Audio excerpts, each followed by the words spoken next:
آباد کے قدیمی شہر سنجر پور میں سردار رئیس نبیل احمد نے 11 کروڑ کے میگا منصوبوں کا افتتاح کر دیا۔ سنجر پور کے عوام کی جانب سے شاندار استقبال کیا گیا، پھولوں کی پتیاں نچھاور کی گئیں، شہریوں نے اپنے محبوب قید کے شایان شان خوبصورت پنڈال سجایا، افتتاحی تقریب میں اسرائیل کی جھومر سما باندھ دیا۔ اس موقع پر سردار رئیس نبیل احمد کا کہنا تھا کہ آج سنجر پور کی عوام سے کیے گئے وعدوں کی تکمیل کر دی، اقتدار میں نہ ہونے کے باوجود اپنی عوام کے مسائل کو حل کر رہے ہیں۔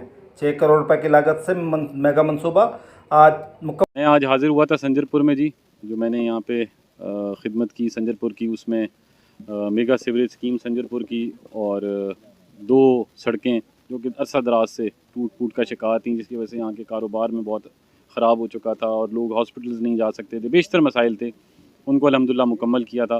تو آج میں یہاں حاضر ہوا تھا، ان کا افتتاح کیا ہے۔ خادموں اور عوام کی خدمت کرنا مجھ پر فرض ہے۔ اپوزیشن میں رہتے ہوئے بھی اپنے حلقے کے لیے 2 ارب سے زائد ترقیاتی فنڈ منظور کرائے اور اپنے حلقے میں لگائے۔ انشاءاللہ آگے بھی آپ نے محبت کی اور موقع ملا تو سنجر پور میں ڈگری کالج اور سپورٹ کمپلیکس سمیت مزید ترقیاتی منصوبوں پر کام کروں گا۔